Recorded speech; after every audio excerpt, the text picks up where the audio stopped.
Hey, welcome on Musings, episode number 241. How's it going, Scott? It's going well. Yeah, we're already at the end of January 26th here. What a crazy thing. Oh, a month went by fast. You know, it's like it felt like we were waiting forever for Book of Boba Fett, and today was the 5th episode, which we will not be talking about.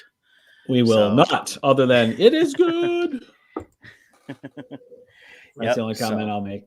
Oh yeah, I'm enjoying the series a lot. The complaints I see from people, they can't even tell me what they really don't like. They're like, "Oh, it's just it doesn't seem what I wanted," or Yeah. I think we're seeing a normal trend here with all of these series, where I think people have it in their head about the movies, and people just want to get to the epic conclusion right away. But you have to have time for story setup, and especially with the TV series. Got to give it time to ferment and grow. And in all of these series, the Marvel ones too, people be, episode 1, they'll be like, oh, it's so slow. And this was same with the Game of Thrones. You'd have all this action. Everyone's like, oh my God, this is amazing. And then you have one story where it slows down to set up story, and everyone's like, oh, it's horrible.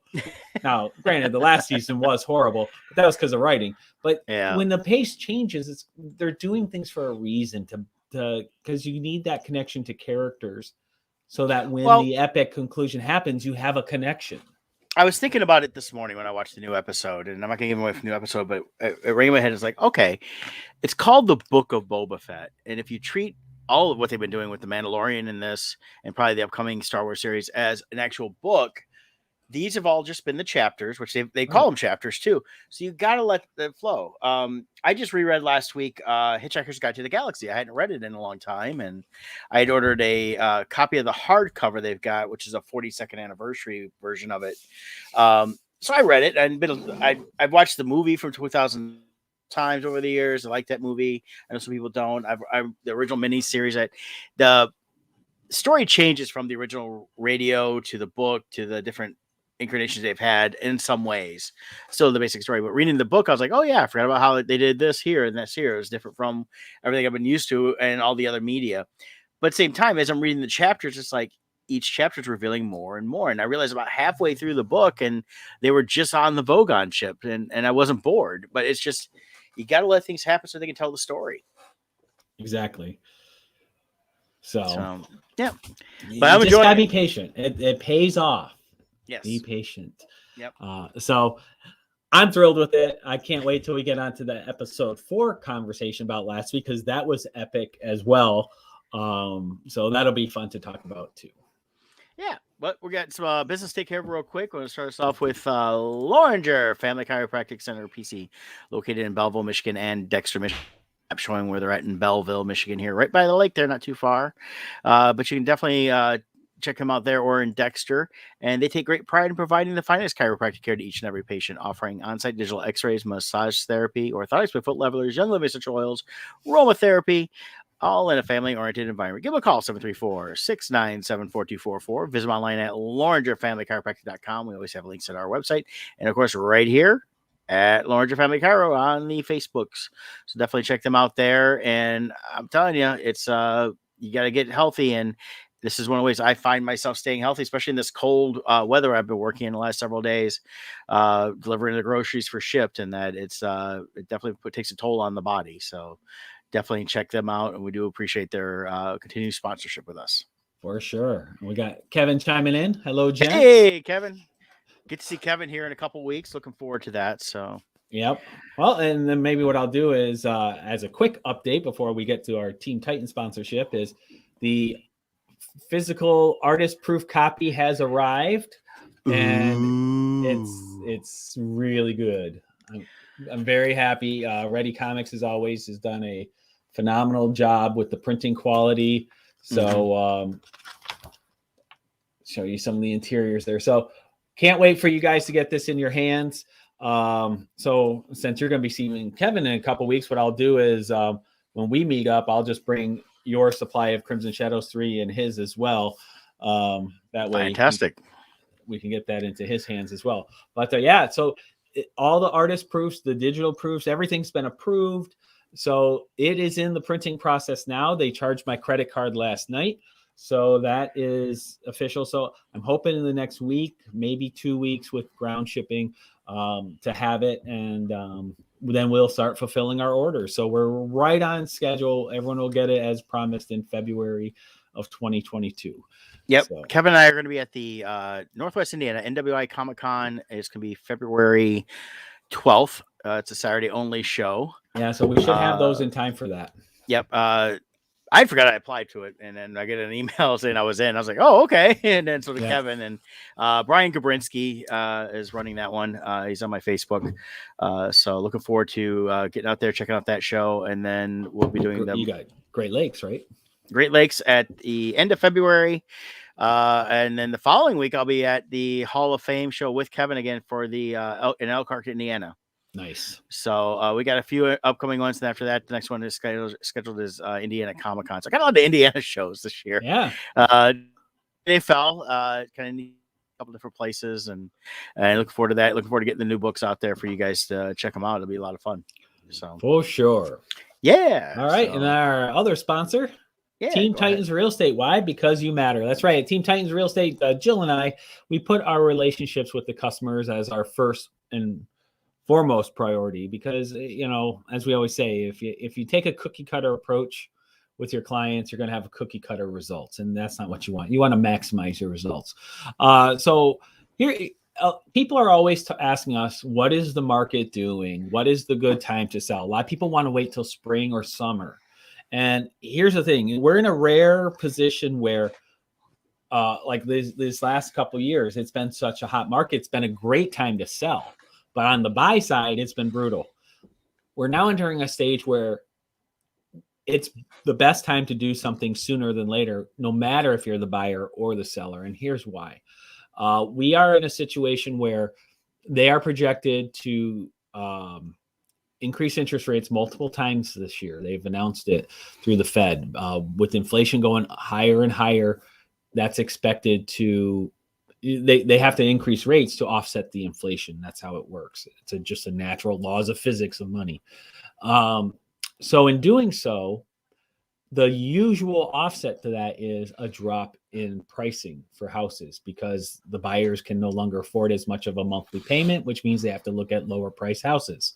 So whatever price point you're in, you have less buyers now. So that's the usual supply and demand offset to interest rates, all those things that go into pricing. So if you're on the sell side, you're better off to sell sooner, because it's expected once interest rates go up, the usual response, and if it stays true to the usual response, you'll get less for your house. And on the buy side, because interest rates are higher, even though you might get the house for a smaller purchase price, because of the interest increase, you'll actually be paying more per month. So in both scenarios, whether you're the buyer or the seller, you are in a better situation to do something sooner than later. So give us a call. Jill and I will review your situation, go over your finances. We'll hook you up with a mortgage rep, whatever you need. If you have someone you work with, great. We'll gladly work with them as well. But give us a call, 586-232-5144 for your complimentary consultation. Brett doesn't like that 4-letter F word. Yeah. Problem with that word is so many people want stuff for free. I know. And you know what? There's nothing free in this world. Yeah, I like the word free. I do. I mean, it's like, oh, this free. Okay, I'll take it. Fine. But when you're offering something, complimentary is better, in my opinion. And the fact that it's not being done just to say, okay, here it is. I mean, there is always an ulterior motive, and Scott's been up front on theirs, is they're trying to help you. And by offering the consultation, you're further ahead. Yeah. Just keep in mind that if you go with somebody else and sign a contract with them, and then you call up Scott for stuff, he now has the right to berate you in a violent and vicious, wordly manner. Well, I won't do that, but I will have to. He will drop many F-bombs. Free. free. Yeah. No, but in all seriousness, it brings up a good point because I've had this happen where people in their haste Mhm. to make a move or do whatever, instead of taking the time to call, they just call the agent on the sign. And then after they're already entered into a deal, they call saying, "Hey, can you review this?" I can't. You have signed a contract with another agent at that point. My hands are tied. Even if you're a great friend, I am legally bound to not be involved because you have a contract with another agent. So if you want our input, you have to talk to us before you sign anything. And it's very important. And in this day and age, too, I'll just throw this out there as a cautionary tale. So many times we have people who they work with an agent who they called on the phone. They receive, we do a lot of electronic signatures nowadays. When we do electronic signatures, we prefer to do it in person with you so we can walk you through everything so you know what you're signing. But a lot of times people are rushed and they're like, "Ah, just send it to me electronically." And then they get it and they just click through everything, but they don't really read what they're doing. We walk you through, even if it's electronically, we will have you on the phone and we will go paragraph by paragraph with you because we want you to know what you're signing. And so often people will rush through, click everything. Then they call us and we say, "Well, do you have a contract with another agent?" And they're like, "Well, no, we don't." I'm like, "So you haven't signed anything?" "Well, we had papers we signed because we made an offer, but I didn't hire them as a agent." I'm like, "Well, can you forward me that packet so I can review it?" So they do, and sure enough, hidden within their contracts is an exclusive buyer agency contract. So because they didn't take the time to review everything and they just click, click, click, they inadvertently hired this person to be their exclusive buyer agent, and they're now locked into those people. Yeah. And I can't help you. You now have a contract. And then they'll say how outraged they are and they didn't know they were signing this. Well, you got to be responsible for what you sign. So if you want agents who do everything up front, we don't try to slip paperwork in. We walk you through every step so you know what you're signing. Give us a call. Jill and I, we're upfront on everything. We're not looking to do smoke and mirrors or anything. We just want to equip you with the most knowledge you can have. So give us a call, 586-232-5144, and we will take care of you. Yeah, and last thing I'll say this, I've sent a few people to them. They've given them the advice they did and let them know that they probably wouldn't be the best ones to help them because of the location they were in. Mhm. So definitely trust that. But you Yeah. mentioned about rates going up, interest rates. That brings up an interesting point too. Is a lot of people don't realize your credit cards are tied into those interest rates that the Feds put out there. So if you are trying to pay down your debt, pay more now because when it hits and that first month and it's jumped up 5, 6, 8%. You could definitely have a higher interest based on that too. So it's definitely something to think about too, is if you're trying to pay down debt and stuff like that, is start paying more now before those rates go up. Or if you have the option to do this, look for the 0% interest cards and transfer balances and pay it down fast before that time's over. So you don't get caught with any backup interest either. Yeah. It's good to get out of debt as best you can on that credit card stuff. So I And know it that might from be personal experience. bringing that up too. So many things are on autopilot now, auto Mhm. pays, all kinds of things, and it goes to your credit card. It might be a good time to start reviewing your statements just to remind yourself, are there things you're paying every month that you don't even remember that Yeah. you're paying? It's very easy to have a $10 charge per month or $20 charge per month that's slipping in that you just have ignored because a lot of people, they don't balance their checkbooks anymore. They don't really review their statements. It's just they look at the balance, pay it, and move on. There, Right. I've caught so many times because I go in there. I've caught fraudulent charges that have slipped through, and they don't always go crazy. Sometimes they'll do little 10, 20, $15 charges. And if you're not really tracking what's happening, it can be very easy for those things to slip in. So Yep. keep an eye on your finances. Definitely. So I finished watching Archive 81 I mentioned. Yeah, I wanna watch this. It's intriguing to me. Yeah, I found it very intriguing. It is not fast paced. This is not high energy. There's a lot going on. It's one of those shows that I couldn't just binge the whole thing through. I mean, you could do it. It's all there. It's Netflix. They got every episode on there. It took me, I watched a couple episodes here, a couple episodes there just to get through it. And it wasn't a bad get through. It's a lot of processing. And it's because it's kind of more slower paced, more cerebral. little damping at times where she feels like a little pressure on that. I didn't want to be overwhelmed or get bored with it, and so I'd come back and finish an episode like the next day and stuff like that. Really enjoyed it, and they definitely set it up for another season. But I was happy with how this season went, so and it was good. And Michelle's out there today delivering mail in this sub-zero cold Michigan weather. Hey, Michelle, try to stay warm. Yeah, stay warm. Yep, they got drumming tonight in Sumter. If you guys are looking for some exercise around Southeast Michigan, go down to the Sumter roller rink. Starts at 6:30. $5 to get in, $5 for equipment if you don't have it. But I believe they do a deal if you're a brand new person, so check that out. And also, they're doing a really cool event coming up in February, and the dates are I think the 22nd or 23rd. It's that Wednesday. I actually will be set up there doing our StreamYard for them and streaming it out there. So if y'all are curious what cardio drumming is, I'll be streaming it on their pages, not ours. So yeah, Connie has been doing it for a long time, the cardio drumming now. Yep. So she loves it, and she's posted videos. It looks like a lot of fun. It's a workout. I've done it. It is definitely a workout. It is not easy. It's just I remember when Brandy went. Yeah, when Brandy went, and she came back. She was sweating. Yeah. Well, Brandy also does it at home in the Oasis in her workout area. Because they have online stuff because they don't really have anything in Kendallville for them to go to. So it's a great workout. I highly recommend if you're looking for something fun and different and you're tired of the gym, but you need some good cardio. It's a great way to go. And there's different groups all over the place. If you Google, I know around Southeast Michigan here, there's several different groups, and the groups, and at the end of February, the one they're joining it with a group called Savage Sticks out of Taylor, and they will be doing a joint thing on that day. Here's a place called Urban Fit, just so you can see. Shut the sound off. Yeah. But this is cardio drumming. You got these giant medicine balls. Are they? Are they weighted balls? Well, you can use just the big ball. I know Mom's is weighted because she likes having the fact it doesn't move as much. It looks like they're using a smaller thing. The ones they use for the buckets are the big buckets, so it's a little bit higher than what they've got there. But they also, I know when they do it, besides hitting the ball, they hit the bucket too. So there's some squats and things like that. Yeah. So everybody does it a little different groups in that. But there's definitely a good workout there, and you got good music and fun, so it's just kind of energetic and it keeps you moving, and that's the key. It really is. Everyone, with New Year's resolutions, everyone wants to get fit, and what people tend to do is they tend to go all out for like 2 weeks, and then they completely savage their bodies, and they can't. They're doing an intensity that is not realistic to keep up.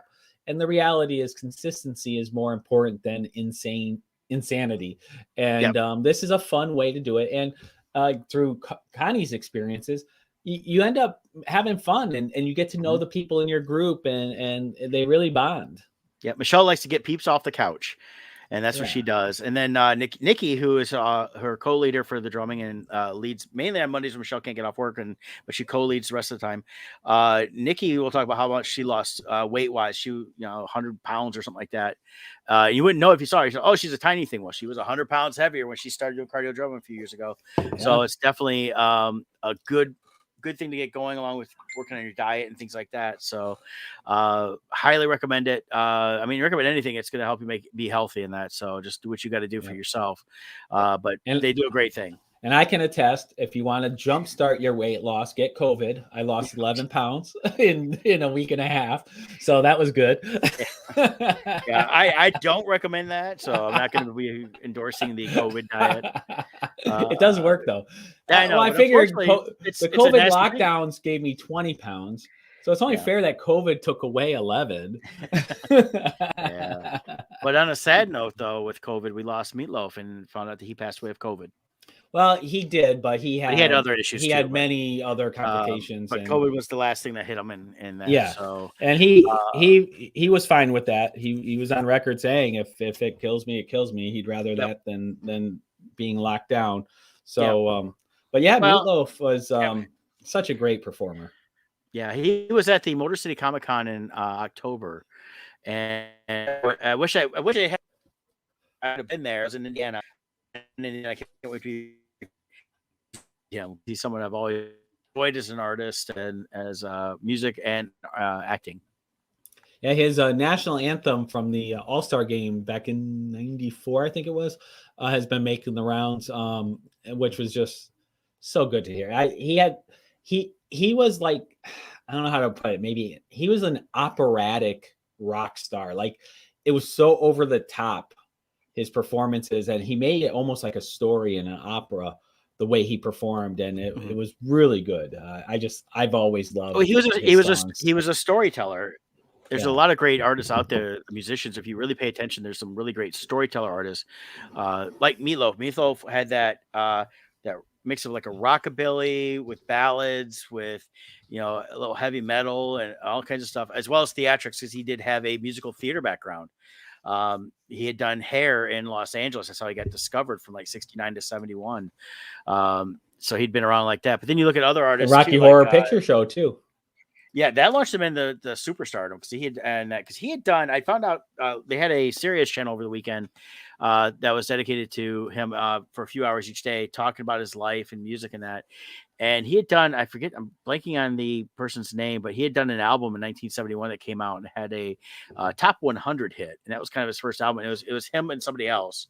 They were partnered up, and they had both been in Hair together in Los Angeles. And then he went on to try to work some stuff out, and then ended up with the Rocky Horror Picture deal, a show movie, and then got his album Bat Out of Hell. Yeah, it's Jim Steinman is who he did a lot of his collaborations with. Yes, and Steinman passed away a few years ago. Right. So here's the top 10 songs, but based upon Rolling Stone's opinion, the 10 essential songs. Hey, da-da. Someone's got to sell me some car insurance. I've been getting health insurance calls. Oh, like yeah, crazy. So let's see. What you see is what you get. Let's see. Hot Patootie. This is Rocky Horror Picture Yeah, Show. What You See Is What You Get is from that album I was mentioning from 1971. Yep. So that's him Hair? And yeah. That that's right. No, that was Stone. It was the name there, Stony or whatever. It was a female artist that he was with, and she was supposed to be the bigger star. Okay. So let's see here. I'm trying to see. You took the words right out of my mouth. That was a great classic song. I believe that was a Bat Out of Hell album. Yeah, that's off his first major album. Yep. Paradise by the Dashboard Light. Love that song. They play it all the time on Sirius, and I'll listen to it every time because it's it's like 12 minutes of just pure enjoyment. and the twist is so great. It's all about this teenage love and how they can't wait to be together, and they want to be together till the end of time. And then the twist is now I can't wait for the end of time because I want to be done with you. Yeah, because I'm praying for the end of time. Yeah. Yeah, it's all because it's two 17-year-olds barely dressed and they're horny and just trying to get laid. Yeah.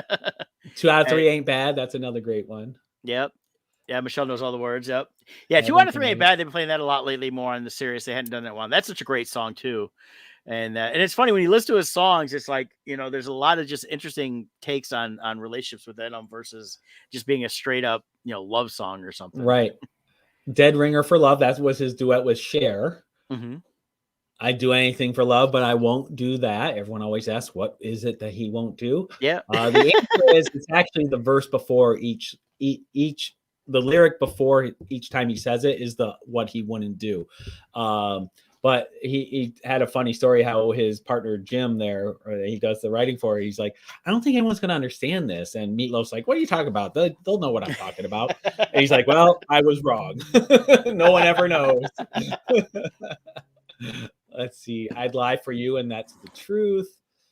It's all coming back to me now. That was a big. That was such a good song. Yeah, that was a great one. I think this is Bat Out of Hell 2, I think. Yeah. But there's so many more. I love. There's a song called "Life Is a Lemon" and I Want My Money Back.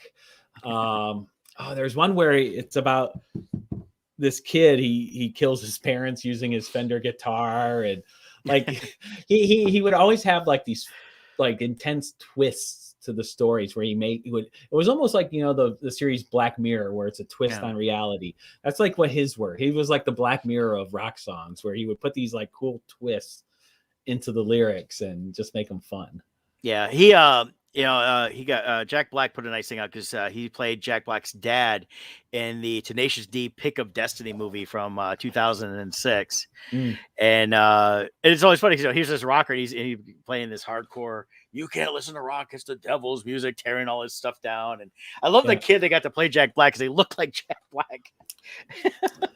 and watching, you go back, you think about even that just whole era was amazing, and Meatloaf had such a personality and in his music and who he was, and then other people, Dee Snider from back in the day, and all these different bands, they were even Kiss, and there were personalities. Like, you don't get that anymore. Yeah, it's just everything's become so vanilla and mass produced by the studios. It's like sucked the life out of music. Well, what's happened is these personalities had music, and nowadays we have music, but the personalities have really nothing to do with their music. And they're out there. I mean, it's like everybody talks about that Machine Gun Kelly, and then they talk about Kanye and all this stuff. And I go and I listen to their stuff. I'm like going, yeah, but it all sounds like crap. It's right. I know people enjoy it, and that's fine. If you enjoy it, go for it. But it's like you look back from the 70s and 80s, especially, and it felt like we had more actual music versus the regurgitated committee of they creating all these bands and things like that. And I think it's why a lot of the stuff I listen to is more the independent guys. It's the smaller guys. Yeah, they're not getting like 20,000 people at a stadium. They're lucky to get 500 sometimes. But I enjoy their music more because it's actually them doing the music. Yeah, in a lot of ways, it's like comics. Exactly. Nobody cares about DC or Marvel comics anymore. They don't care. Oh, geez. They're so DC is tanking bad. Oh yeah, their sales are way down right now because nobody cares about the stories they're telling because they're not trying to tell good stories. They're they're just regurgitating crap. And, right. And that's why Kickstarter is where so many people who love comics, love stories are going to, because it's all of us independents who are putting our passions into these things and coming up with original stuff, not regurgitated stories, know. So it's just, it's the way it is on that. But yeah, I was sorry to hear about Meatloaf. I always enjoyed his music. It was really. We can't forget to mention his Fight Club. Yep. Well, he had that was a classic. Something like 50 or 80 or more movie credits. So, but he's really known by a lot of people for Fight Club, playing Bob with his moobs. And Bob was that a fat suit he was wearing in that, or was that? I think they put. That's what I thought. Yeah, they put. I mean, he's a big guy. He's always been a big guy naturally, but yeah, that was like so over the top, like really over the top. Well, yeah, I mean the picture Ed Norton shared was the one where he's cuddled up to Meatloaf on his bosoms, and which always makes me think of the Simpsons ride at Universal, where the one scene where he flies down and Homer's going, "My bosoms are slapping my face." Yeah. So, Meatloaf will forever go down in the annals of being a rock god. He's got his immortality status. Well, Bat Out of Hell is still, I believe, the top-selling album of all time. So, is it of all time? It was at one time. It was at one time. He literally, because the thing was, he crossed genres. I mean, you had a mix of what was going on at the time, which, like I said, you had the rock, you had a little bit of disco influence in there, you had the ballad stuff. And, and it was just so different from everything else you had coming out in the 70s. I think that's why it was huge. It's just related to so many different people on different levels. So if it's not number one now, it was at one time. So, and it was for a long time too. Very good. Well, thanks for the music, Meatloaf, and we'll forever. Mm-hmm. It was funny. Jill, she saw somebody post R.I.P. Meatloaf, and she didn't know he had passed. So she thought they were saying like they cooked a meatloaf and it burnt it or something. So she's like, man, they must have been really looking forward to that. Well, that was Weber Grills put out an apology because they didn't intentionally do it, but they sent out a recipe on the day and they announced it was already set to go through email, a meatloaf recipe. And then they find out he dies and they put out a statement saying, we did not do that as a try to capitalize on that. That was strictly, it was a nice thing they put out. They apologized if anybody was offended. I mean, it was not I doubt Meatloaf himself would have been offended at. No, I think Meatloaf would have been fine. Everything I've ever seen with interviews, stuff like that. And I was listening to some of that Serious and they had a bunch of interviews with him.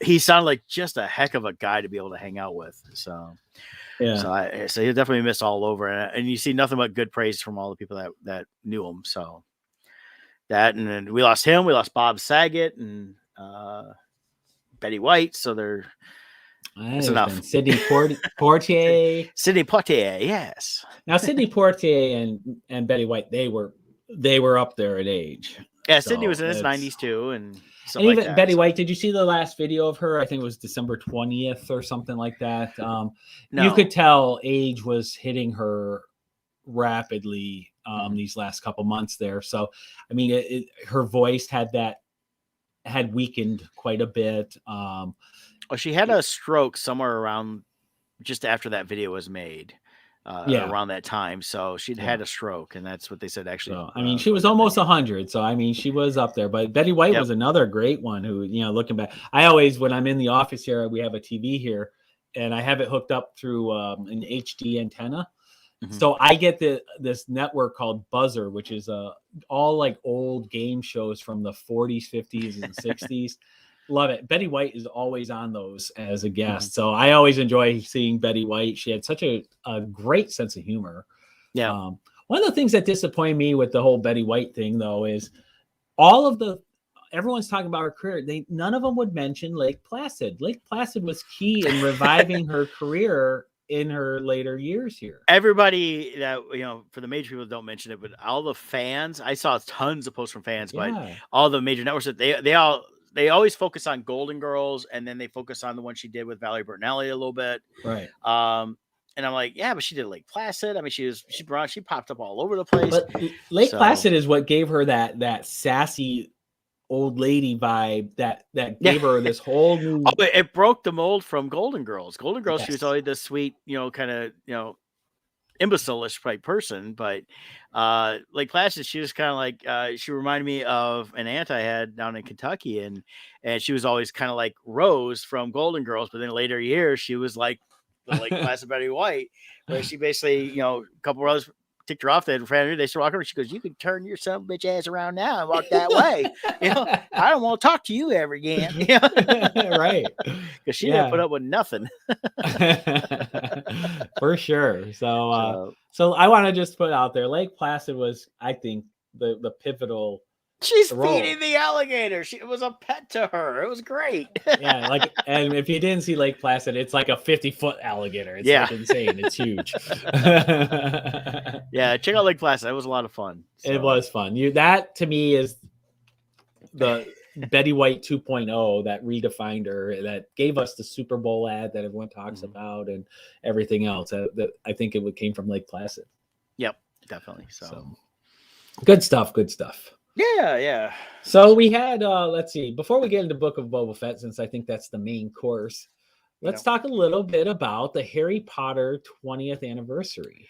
Yeah, I got a chance to watch that on New Year's Day. It was on HBO Max, and being a big Harry Potter fan, I enjoyed it. It looked like they did, we only saw it was like 2 hours, so it was a lot. But with the way they filmed, they had this whole, looked like they were going to do this whole like Yule Ball scene, and they were all around there, but they didn't spend too much time in there. And it was a lot of one-on-one interviews from some of the cast. You had the three majors did get together, but you had Emma Watson and Rupert Grint actually sat down just together, which was kind of neat. But yeah, Daniel Radcliffe and Gary Oldman talked. And then a lot of the clips from J.K. Rowling were from previous year's interviews, and I read a statement from her people that said the reason she didn't do it wasn't that she wasn't asked, is they said all my information's already out there. She said you can just pull from those interviews. There's no reason for me to come in and say the same thing over and over again. So. Well, and I do think, though, unfortunately, this ridiculousness of cancel culture keep going after her for claiming she's transphobic, which is ridiculous. It's because they're not reading what she actually said. Not just reading what she actually said, but looking at her body of work and her charity and it just shows the ridiculousness of cancel culture. Yeah. And they won't let up. They're trying to get Jason Isaacs to speak out against her. And I like the statement he made. Yeah, I saw that. That was great. Yeah. And saying he won't backstab her. So he as he put it, he said people have a right to have their opinion on things, but he basically mentioned that if you read her statement, you'll understand where she was going with it. And really, her statement wasn't against trans people. And it What she wasn't was even trying a to say, vague statement. It was very no, clear what she was saying. and just to give my vague statement on it, she basically said, look, women have fought for years to be recognized equally as women, and there's groups out there trying to get rid of gender entirely, and she's completely against that. It had nothing to do with people saying I'm trans and I need to be male or I need to be female. It had strictly to do with the fact that just getting rid of the gender and making everybody the same is not going to work and not the way to go. And And she's all completely against it. the proof you need is look at sports. I'm sorry, but women have worked their butts off to become amazing in sports and achieve heights never seen before. And then you're getting these mediocre men who self-identify as women. I'm sorry, if you don't like it, too bad. And they're all shattering these records and wiping women off the map. Just like now we have the greatest female Jeopardy player ever. It's a guy. Women have worked hard for achievements that are just getting wiped off by these mediocre people who can't cut it as men. And if it doesn't matter, then how come women who become men aren't shattering men's records? Right. The reason is because there is a true difference physically between men and women. You can call yourself what you want, but the fact is your biology is different. And Caitlyn Jenner agrees with that. Caitlyn Jenner, formerly Bruce Jenner, said trans men that become women should not be competing in those sports because there is still a difference. I mean, you look at most of them; they're still big and bulky. They have the ability still to build that muscle up. The women who women can't. The men who become women and go into MMA. Women have had their skulls shattered by these people. These are mediocre men who can't cut it in men's MMA. They go in women's and just destroy them and are causing serious injury. It's wrong. And all J.K. Rowling did was acknowledge women have worked hard for what they have, and to just allow men to appropriate, cultural appropriation is supposed to be bad. They're appropriating everything that it is to be a woman, and they're boiling what it is to be a woman down to just simply the clothes they wear or the hormones they take. You will never know what it's like to grow up as a woman. If you do that, you won't know what it's like to go through periods. You won't know what it's like to risk getting pregnant. You won't know any of these things. You're not a woman. It's that simple. Now, if you want to dress up and have society acknowledge you as a woman, then just simply do so and act it. Do a good enough job that I think you're a woman. I don't care. But it doesn't change your biology, and it doesn't suddenly make it right for you to go into a ring and beat the crap out of some woman because you now self-identify as a woman. That's wrong. And Michelle is a former softball player. And how many men that can't cut it in baseball all want from women and go into softball and edge these women out? I enjoy watching women compete in sports and go for that. But if I see a man coming in as a woman, I mean, we're not trying to get too much on that topic, but at the same time, it's just something that really, when going back to Harry Potter, we'll go back to Harry Potter, but it's just like, definitely, if you really want to see what she said, read what she said. Don't go by what people regurgitate online because they twisted the words around and cut things out. Read her actual statement and make your own opinion on that. And J.K. Rowling is very far left. And she is not a conservative by any means. And what she said, I fully support. I think she said it out of a place in her heart, just simply talking about what it is. And here's what's funny too. She is a woman speaking as a woman. Why is that? Why is that being silenced? I mean, so anyways, I support J.K. Rowling. She has created a fantastic universe. With the Harry Potter series that is based on love, based upon friendship, loyalty, and how these things combined can beat out the worst evils ever. That is a good story. And while this special country on the movies, you really need to read the books if you haven't, because in the books there's a lot more that even things of taking care of people that are considered lesser. I mean, there's a whole part of was left out of the movies was Hermione creating SPEW, the Society of Protection of Elvish Workers, which is for the house elves. Now, of course, most of them didn't want that, but that was their choice. It's definitely a lot of cool stuff. But let's get back to the reunion real quick, and we'll get on to Boba Fett. And they do cover that how the actors. I was hoping there was more photos in this one.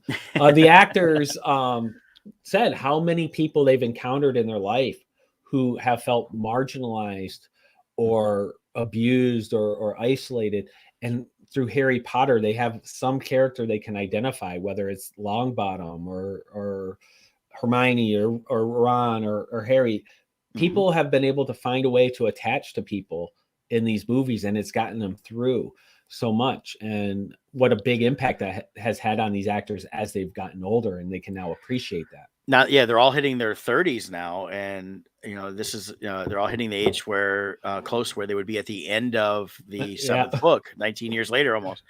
And They even it's compared themselves to how they looked in yeah, the aging process. they look much better now than they did in the movie, which is it makes sense. So, but it was a great reunion. I love that. I wish there was more people they would have visited, but we saw some different things here and there. Didn't really see anything from Mrs. Weasley. I'm not sure why she wasn't a part of it. A little bit from Mr. Weasley. We saw more snippets from some of the background. They concentrated more on the main three, and then a few of the people that had direct interactions with them here and there. They could have done literally filmed hundreds of hours of this and made it like a season worth of, look back at Harry Potter with all the interviews, and it probably have been really fun to see. I've seen a lot of these different actors and actresses pop up on different things talking about their experiences since then, and it's been pretty cool to catch up on that. So this happens to say, let's see, why wasn't Julie Walters in the Harry Potter reunion? Here's the deal.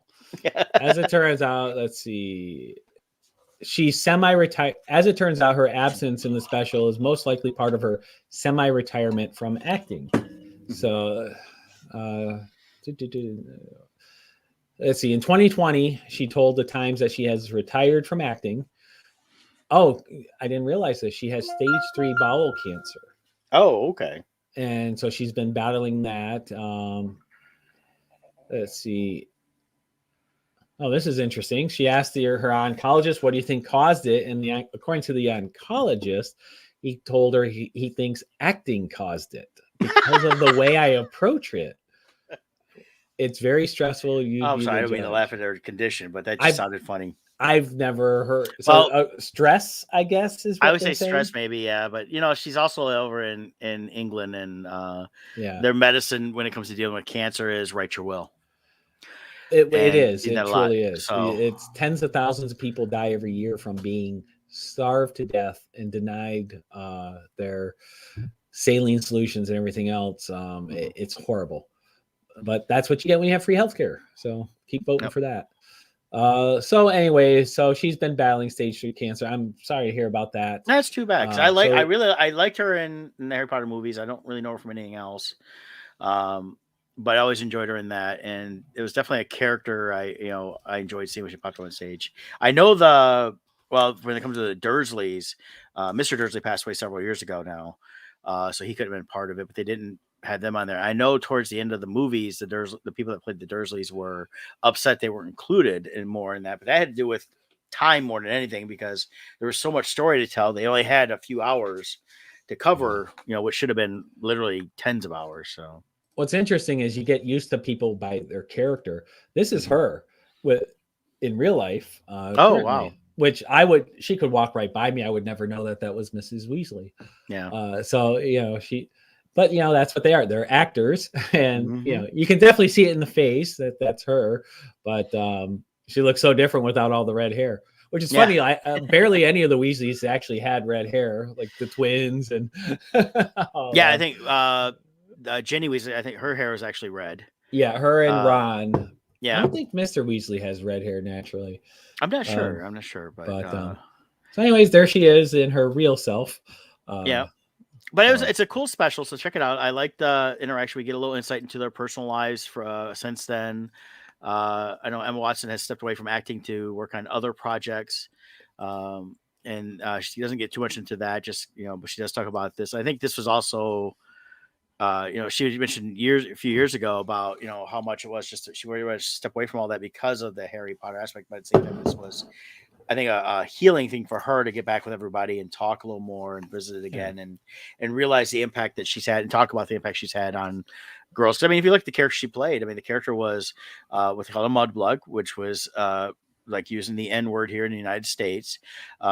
She was the probably the best witch of her era, the brightest. She was more powerful a lot of times than Harry was, only because she had the knowledge. And Actually, you mentioned that too. An interesting thing that came up that I totally forgot is that the only person the second student in the whole school was Draco Malfoy. It had mentioned that how only Hermione surpassed him in grades, which they don't really focus on his intelligence in the movies. And I was reading that this morning and I was like, oh, I forgot all about that. You don't think of him as being book smart. Yeah, Draco learned. I mean, he knew stuff, and he was the one that figured out how to get into Hogwarts and through the cabinets and all that stuff. So it was a lot with that, So, and then the thing with the movies left out from the books, I was like, was it talked about towards the end of, the relationship that Harry still had a relationship with Dudley, and this happened after he saved his life from the Dementors. Their whole relationship changed, and they still got together like on holidays and that. And then him and Draco basically, after everything's all said and done, had a cordial relationship where they would see each other and kind of just nod, maybe catch up for a minute. So it's definitely, stuff like that in the books are left out, but the reunion special itself was great to revisit the movie side and the acting side. And they were at the original sets there in London. So it's kind of neat to see them on those sets and that. So definitely check that out. Sure. So last thing I'll say about the reunion, not necessarily a reunion, but over time, the theory that came out that I subscribe to with the Dursleys is you see in the final two movies, the effect that the Horcruxes had on those people who were around them and how the relationships were strained between Hermione and Harry and Ron, because the Horcruxes, the evil was always around them. And we forget that Harry himself was a Horcrux. And it does, were the Dursleys such miserable people because of Harry being around them all the time? Well, I think that there was already animosity from Harry's aunt. There was a lot of that already there, and they were talking about early in the book. So her husband, they had the same philosophy on life. That's why they were so good together. I think that was exasperated a little bit with the Horcrux being around them. But at the same time, a lot of their attitude was genuinely theirs, but it may have gotten a little bit heightened from the Horcrux. I think it was like put on steroids. And then they didn't really get too much. J.K. Rowling didn't get too much into like what happened with too much of them afterwards. So it became more him and Dudley still had a little bit of a relationship and would see each other, but his aunt and uncle, I think when he was away from him, he was finally away from him. So all right. Well, if you haven't seen the 20th anniversary, it's fun. If you're a fan of the Harry Potter series, it's just nice to revisit those people that they talk to and the places and getting those insights. It's fun. So I enjoyed it. I recommend it. Yep, definitely check All that right. out. We got Book of Boba Fett. Now we're talking last week's episode, not today's. So if anybody had watched today's, don't say any words because it was good. But yeah, we had a really good episode last week. Yeah. Oh, it was very satisfying. I felt this will be some of the concept arts that they show at the end of the show here, but we get really Boba. Enjoying that they do that again, like they did with Mandalorian. There's such great stuff. I'm sure the season 2 book for Mandalorian will be coming out soon, but when they do the Book of Boba Fett art book, I'm gonna have to pick that up too because the artwork is just fantastic. Yeah, so we get the basic premises of this episode. It was mostly flashbacks. Where we're seeing how he saved Fennec from her injuries that occurred in the Mandalorian. We see how they bonded, and we see how Boba gets his ship back and his revenge against the Sarlacc. Yes, which was epic. Well, and the thing was, he he goes back to get his armor because he's in his mind the armor's got to be there. He doesn't because he was out of it when the Jawas stripped him of his armor. And and he wandered in the desert for a while. His mind was blank on that. So he doesn't remember that the Jawas took his armor. So his presumption is the armor is still in the Sarlacc pit, which is why he returns to get his armor. But and the pit attacks the ship, so he has to just light it up. Yeah, here where we see where he went down into the Sarlacc. After there's no picture of it though. So the first step is to get his ship back from Jabba's palace when Bib Fortuna was still running it. Mm-hmm. So we see that heist, so to speak. That was fun, getting the ship out, and then we see him get revenge on the bikers here who killed his Tusken clan. Yeah, That was good. But then they fly to the Sarlacc and they're looking in, and the Sarlacc wakes up and is fighting the ship. yeah. So at that point, I wasn't sure when that happened if the Sarlacc had actually been killed prior to him when he, basically got out of it. Did it kill him or gut him or anything? But it obviously didn't. Right. In that, but definitely he took care of it now. So Yeah. So we see the Sarlacc grabbing the ship, trying to pull it in, and great view where Fennec is on the windshield and looking straight down, and then they launched the sonic bomb that is so iconic now ever since episode 2, when that's the bomb that goes off in space when Django's going after Obi-Wan. He sets it off and all sound disappears, and then this sonic wave goes out and just shatters everything. We got to see the effect of it on the Sarlacc. That was great. Yeah. So that was fun on that. Also, when he did get his ship, he never referred to it as Slave One. He referred to it as his fire spray The fire spray gunship, which is the type of ship that it is. right? So he never referred to it as Slave One, which Slave One itself has never been mentioned in actual canon video or movies or TV shows. It's always just been shown. So that came out from other stuff. So whether they choose to keep that name or not. So I want to say they actually used Slave One in the animated series. I thought the Clone Wars, but I could be wrong on that. Yeah, I'd have to. I know for sure never in the movies. It's been in print, but never in live action or anything like that. So right now, when he one thing they showed when he rescued Fennec, and then he takes her to a modifier. So she's been modified. She's got like we see with the biker game they brought in. The guy that played the modifier is Steven Thundercat Bruner. He's a Grammy winning for rap performances, and he does R&B and that. Are you sure that wasn't Rick James? No, but I think he's got the spirit of Rick James, but I didn't know who he was, but now I'm looking at something here, and I was like, okay, that's who that was. And okay, and I've heard the name a couple times, but nothing that I've listened to. So he definitely had a Rick James vibe. Yeah. So, but it was cool seeing how they modified her with the internals and all that. Yeah, and then of course when they broke into the thing and they get the kitchen scene, we see a couple of the droids we've seen prior in other incarnations, like for the EV series droid was from Return of the Jedi, and then you had the one with the knives in there. I like the spinning of the knives, kind of like General Grievous. Yeah, that is exactly what I thought. Yeah, and that's exactly what they were going for, I'm sure, on that. So, kind of going through a few things here, and then we did get confirmation in the one bar that Beals runs. That is Max Rebo. That's it is his band. So I was not happy with that though. That's not the proper design for the character. They based the design of the character on the toy, which is completely inaccurate. The original Max Rebo in the Return of the Jedi scene, he actually doesn't have arms. He's sitting on his butt and his hind legs are up and he's playing with his feet is really what he is. The character never was supposed to have arms. It's almost like how, oh God, I'm blanking. The Doug, the pod racer. Yeah. He used his feet as hands, but and his hands were like feet, but take away the hands that are feet. And that's how Max Rebo's supposed to be. But I was surprised they just based it on the toy design where he actually does have arms. Then obviously whoever didn't do the full research when they designed that. Yeah. So, or they just didn't care enough to, because to be fair, that's the only time we've actually seen the design where it's his feet. So maybe they changed it along the way, but it's canon now. So, but it is Max Rebo. They did confirm that. You are correct. Yep. So we have that. And then we had the meeting of the Transoceans, the different groups in that. And they did not join with Boba Fett though, but they decided to not interfere if he goes to war with the Pikes. Yeah. who we know the Pikes are around now doing their stuff. So.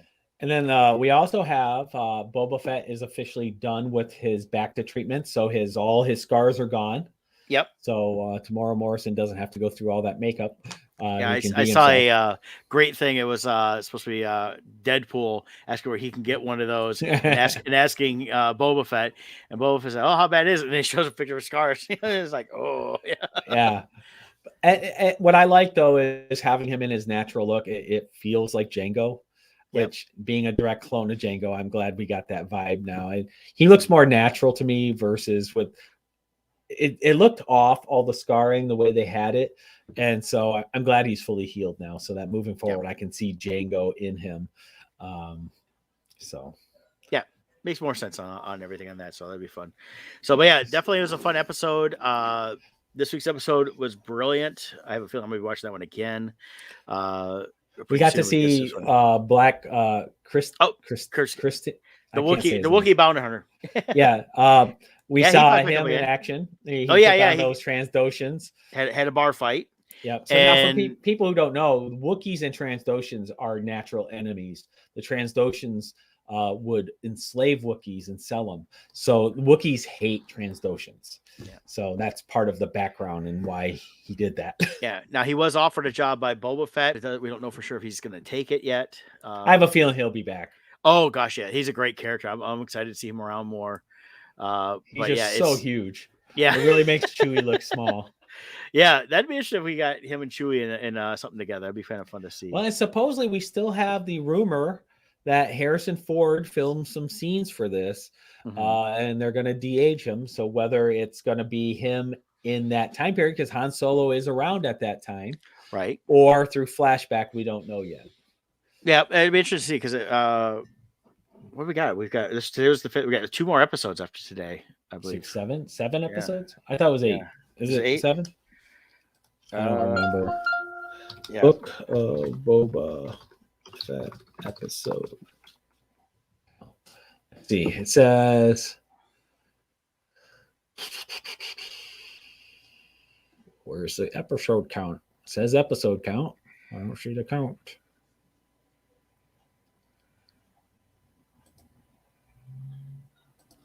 Do you see it or not? What I got here was 2 more episodes to go. Yeah, 7. 7. All right. Well, hopefully one of them's like a quadruple size episode. Well, I have a feeling the last episode will be a plus size episode. Yeah. But next week's is shaping up to be the penultimate episode to lead into the finale. Yeah. So the way this episode ended, episode 4, is Boba Fett concerned he doesn't have enough muscle, and Fennec asking how many credits he has because she knows where to find some muscle, and a famous song plays when she mentions that. Yes. So we have a feeling we're going to be seeing someone we've seen here recently and Boba's had some interactions with in a previous series. So go back if you haven't watched episode 5 yet, and you are going to watch episode 4 first, just pay attention to what theme song plays after she mentions where to find muscle. So, but good stuff. And then this week, you won't be disappointed. No, we'll talk about that next week. So we're looking forward to that, guys. So anything else before we head out? Because it's already hitting 11 o'clock. I think that's it. Just if you supported Crimson Shadows 3, keep an eye out. We'll be shipping soon. And while supplies last, we'll have some up. So if you're gonna come out, check us out there. And just to warn you, the episode 3, the issue 3 counts will be lower across the board because of the way people like to buy things. I didn't want to have too many issues on hand, so typically we have 100 per issue of the limited series. They're going to be limited to 75. The main unlimited series, normally I buy about 300 copies. There's only 150, so these are going to be very limited runs, issue 3, because we will be having a trade come out soon. So if you want these issues, they're going to be more limited, so buy them when you see them at the Comic-Cons to get them in your hands. Yep. And then watch for the trade announcements on both Crimson Shadows and Paul McCobb. Kevin posted he's working on Paul McCobb added stuff for the trade. So, and the enamel pin set he's releasing for Poe. That Yeah, we'll will have be to coming out. check the dates on that, and we'll get you guys some more information on that next week. So a lot coming up. all right. Hey, we'll see y'all next week. Have a good Take one. care.